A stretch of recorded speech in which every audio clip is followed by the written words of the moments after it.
and welcome to This is 65. My name is Erin Ackenheil, and I own Blackpoint Insurance. At Blackpoint, we help Medicare beneficiaries learn about the A, B, C's, and D's of Medicare, and we help agents and brokers nationwide learn to launch, grow, and retain their businesses. I am beyond excited to introduce today's guest. I'm going to have on Cecelia Beam. She's one of my clients and a wonderful advocate for seniors out there or people out there who have cognitive or physical disabilities.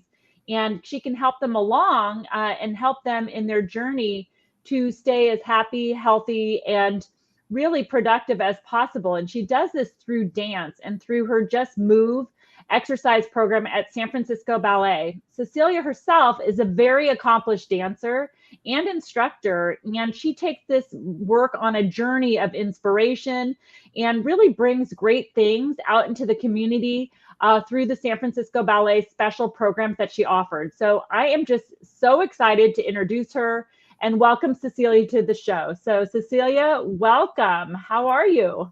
Good. Thank you for inviting me. Well, thank you so much for joining. And Cecelia, tell us a little bit about what you're doing. What's your background and how did you get into all this? Well, I've been dancing ever since I was a little girl. Loved it immediately. Got a lot of support from my parents, my ballet teacher, and the community. And so I took it as far as I could. I got to study at a local school for many years, and then I was awarded a Ford Foundation scholarship that took me to New York City to Wow. study as a teenager, and then to North Carolina School of the Arts, which was a performing arts high school I attended. So Wow. it was a wonderful journey. We have no dancers in my family, so it was kind of new for all of us. And then I made my way to San Francisco Ballet many years ago as an HR manager, which is kind of interesting. I always taught ballet in the community, but to make a living, it was kind of hard. So I did that for many, many years. And after 20 years of wearing many hats at the ballet, I retired from HR. So I know all about benefits and healthcare and all You that. know it all. I have great respect for you and what you do, Erin. And so anyway, I was given an opportunity to start teaching at San Francisco Ballet School, which has been just nothing but a blessing. So the second act. Right. I love it. I love an encore career. And what I really like about you, Cecelia, is how you manage to, sometimes people have passion and they have to go get their day job and their real job, or whatever that is, right? And somehow you manage to make the world stay tied. You always stayed close to dance. Did you think that was kind of part of the appeal, was just that you could always be around it? Um, It wasn't really a choice. I mean, I just love dancing so much. And when I discovered teaching, I got so much from that experience that I always found ways to keep teaching. I had my own studio. I taught at Mills College.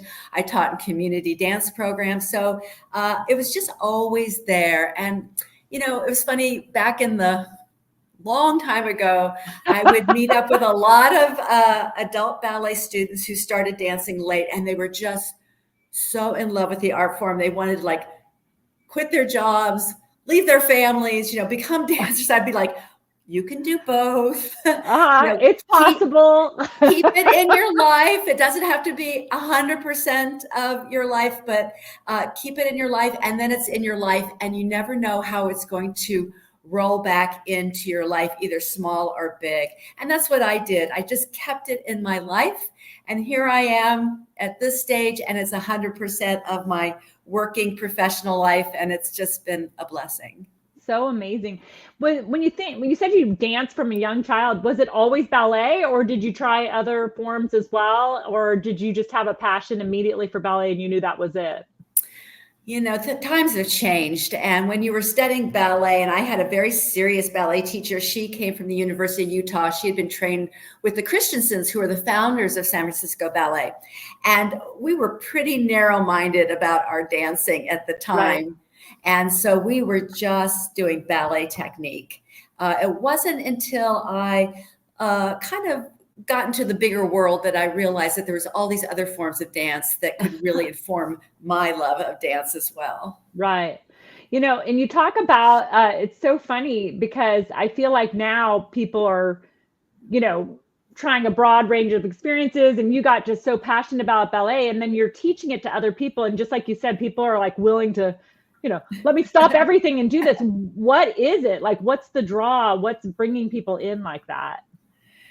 Well, it's one of the rare experiences that you're incorporating physical, you become a peak physical athlete in some ways. And then on top of it, there's this overlay of artistry and music, that the combination, I think, is very appealing to certain people.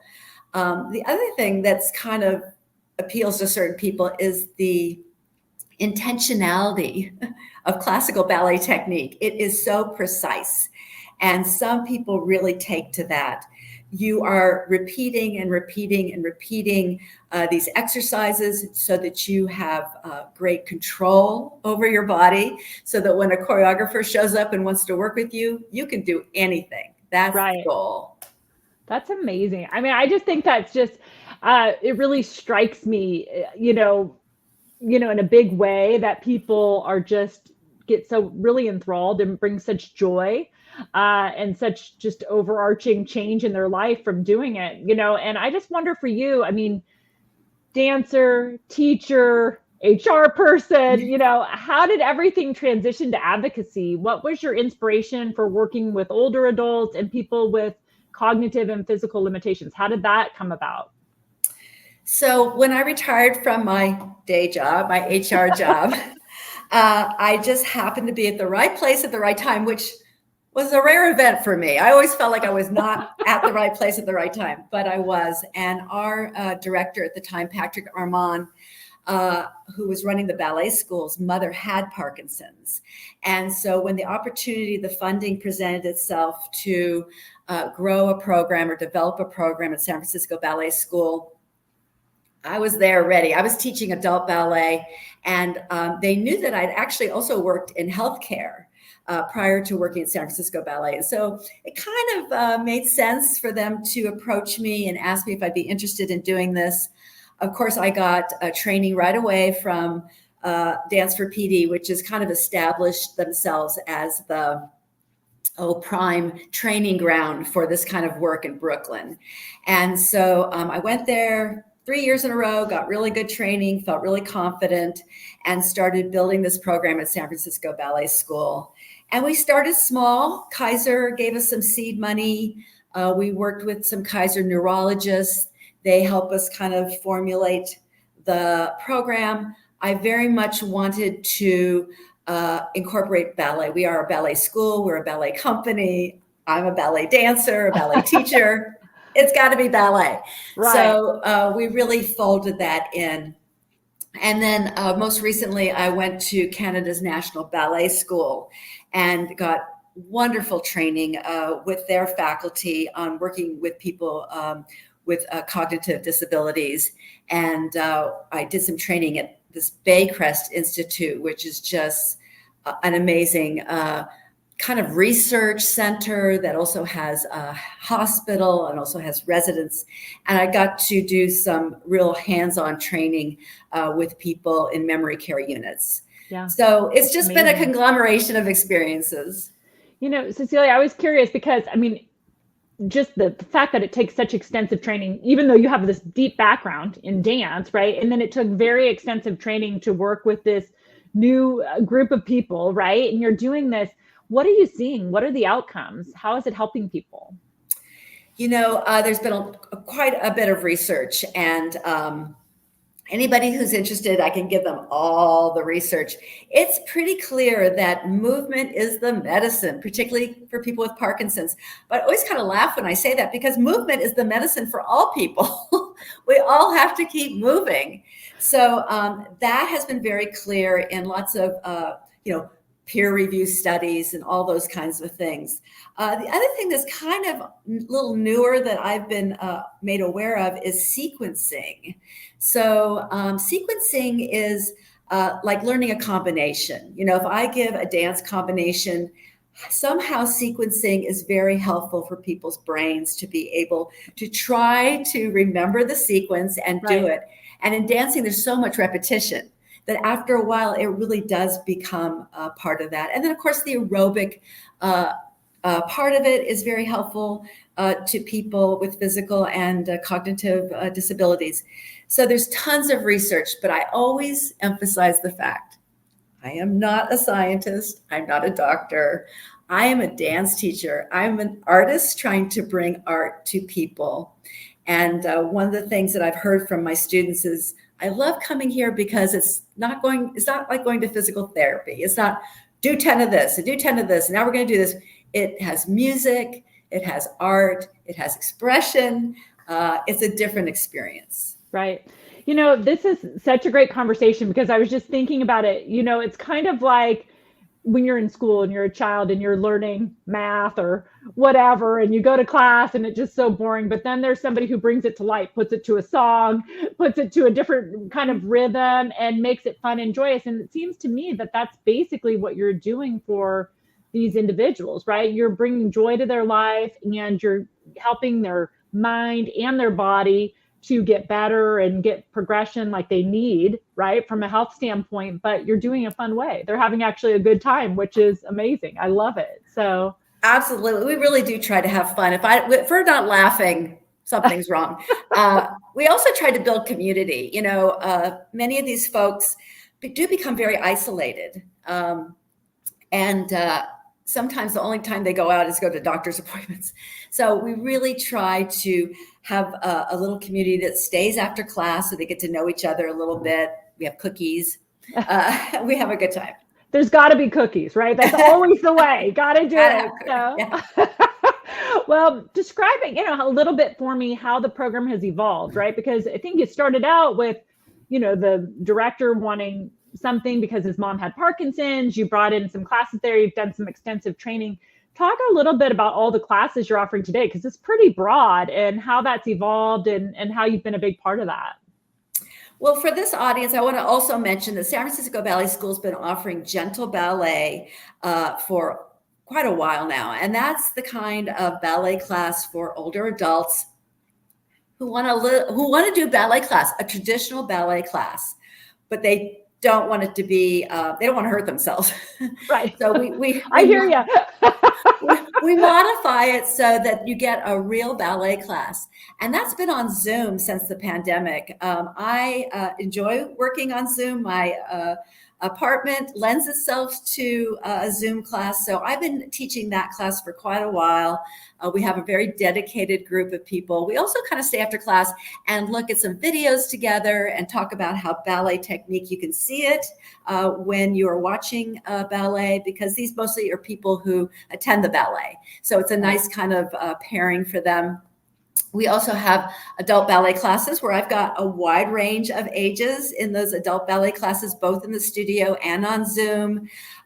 People take a traditional ballet class with a pianist, and those have been going on for many, many years at San Francisco Ballet School. But the newer programs is this dance class for Parkinson's, what's been specifically targeted to help people with Parkinson's. And then now I am starting to go into senior residences and senior centers, working with people with cognitive disabilities, bringing dance and music to them. And I'm trying my best to try and find funding for those programs so I can go to a variety of organizations, institutions, whatever, that don't have the funding for this kind of stuff. Right. So if I could get a grant to support the programs, I'm willing to do all the coordination and work and get the teachers and the musicians, hopefully, out into the community, because I think this really could benefit a lot of people. That sounds wonderful. And I'm definitely going to be one to sign up to help with that. So let me sponsor some of that for you. I think a lot of my listeners out there are probably thinking, how could they help sponsor some of these programs, get involved, participate? Where would you direct them, Cecelia? Well, I'd ask them to actually contact me directly, because it's a little bit of a challenge to find the right people. But what I would probably do from the very get-go is invite somebody to come to class. Talking about it is one thing, but seeing it and experiencing it is completely another experience. So I would invite them to one of the classes I'm teaching, and then they would have a better idea of what we're talking about. And I hope they would be inspired to support the programs. 100%. And you see it here, guys, cbeam at sfballet.org. Cecelia is a great, passionate point of contact to do anything to help support the program. What I like about her is she wants you to believe in it just as much as she does. That's why she said, come to a class, see what we're doing, and give back. There's such a great way that you can help support so many of these programs. So, Cecelia, I'm just curious, and I feel like there's probably a lot of good choices for you to answer this question, but what do you find the most rewarding about the work you're doing? Well, even when I was a young person, I enjoyed older people.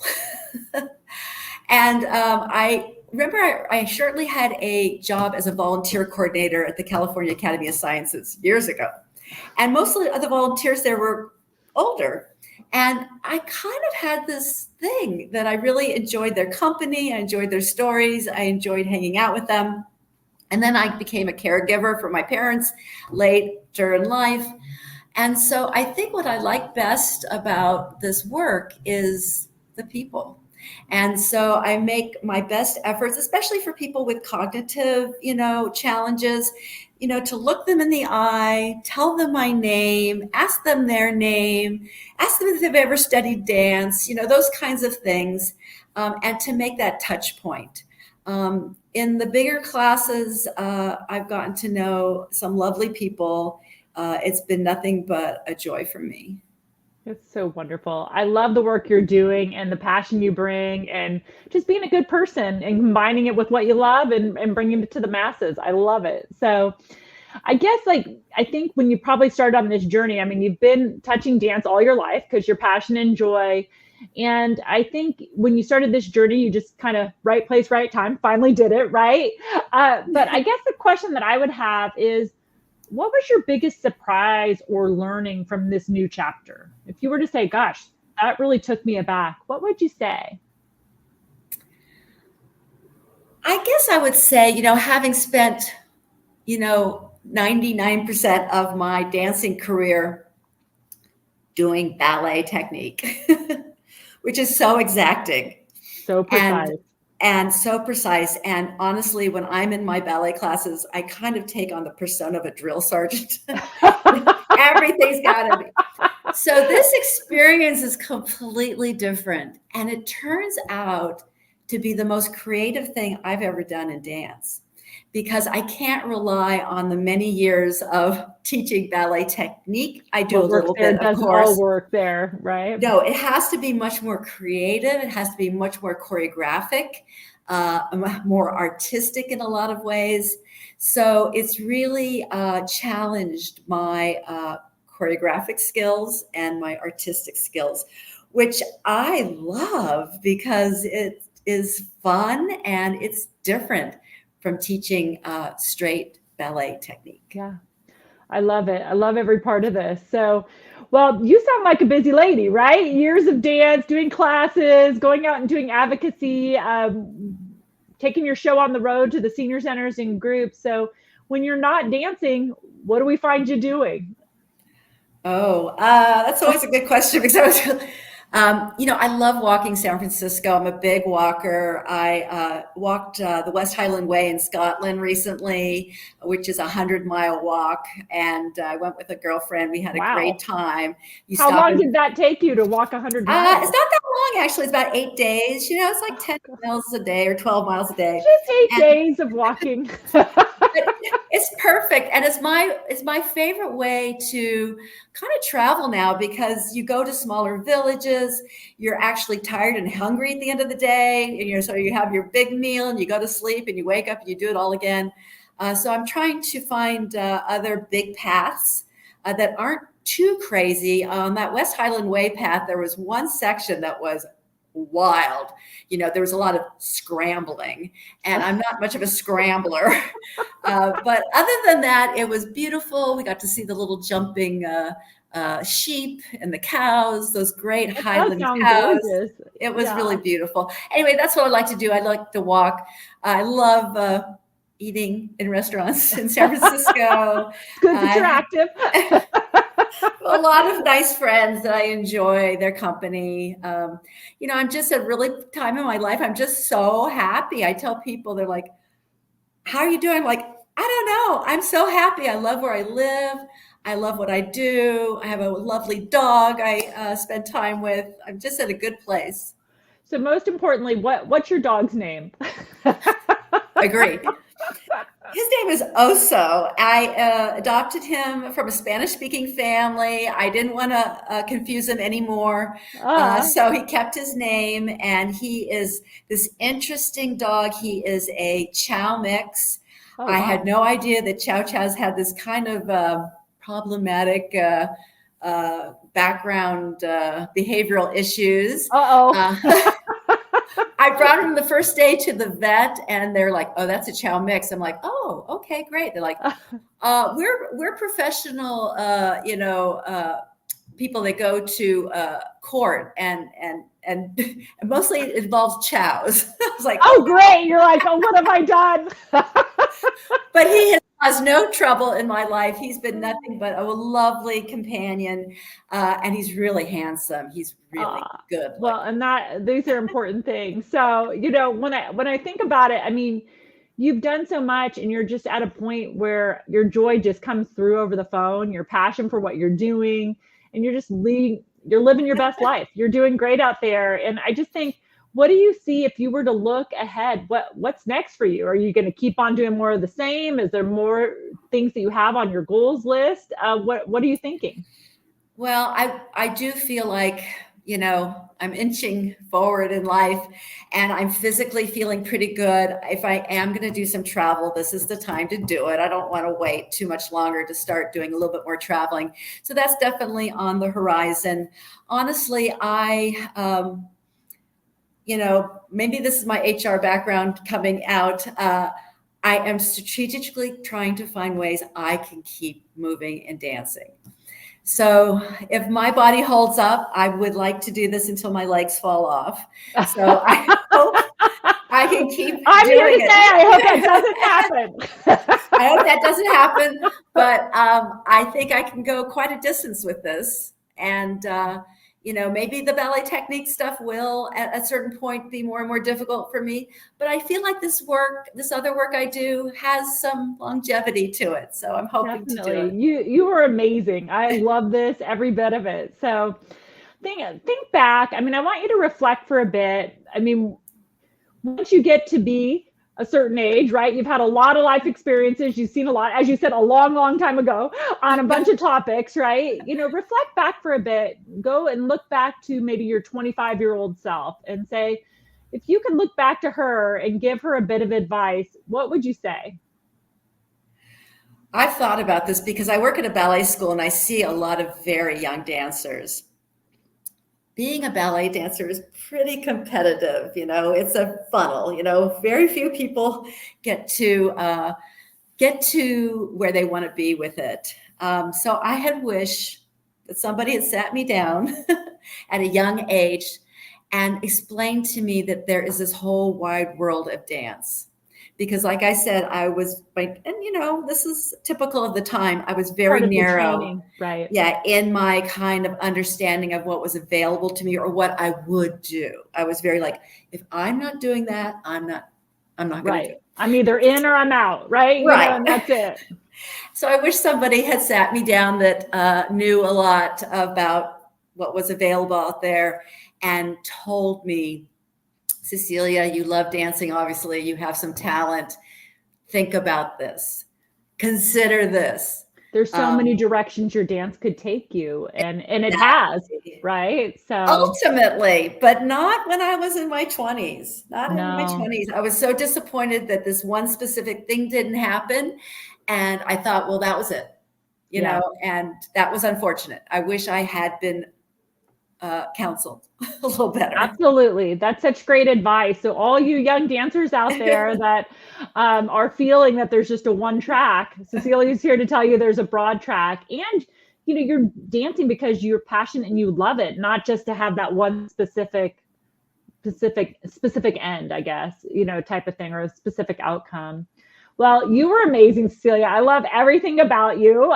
You are great. You are such a fun person, and really you've found a way, which I think is the ultimate goal for everyone, to take what you love to do and really give back to the community and to help people move, right? And lead to better cognitive, better physical outcomes, and giving them a lot of joy along the way. So I just appreciate you and the work that you do. Thank you so much for being on the show.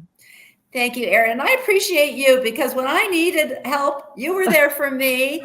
And that is a time of life where it's a little confusing, even with my HR background and benefits and everything. So I appreciate you, Erin. Absolutely. I'm always here for you. We have that in common. So Cecelia, please remind everybody, I'm sure people are sitting there thinking, how do I get involved? How do I participate? Gosh, my mom, my cousin, my aunt, or me, I might need these classes for myself, or hey, I'd like to donate or help support taking your show on the road to the senior centers and so forth.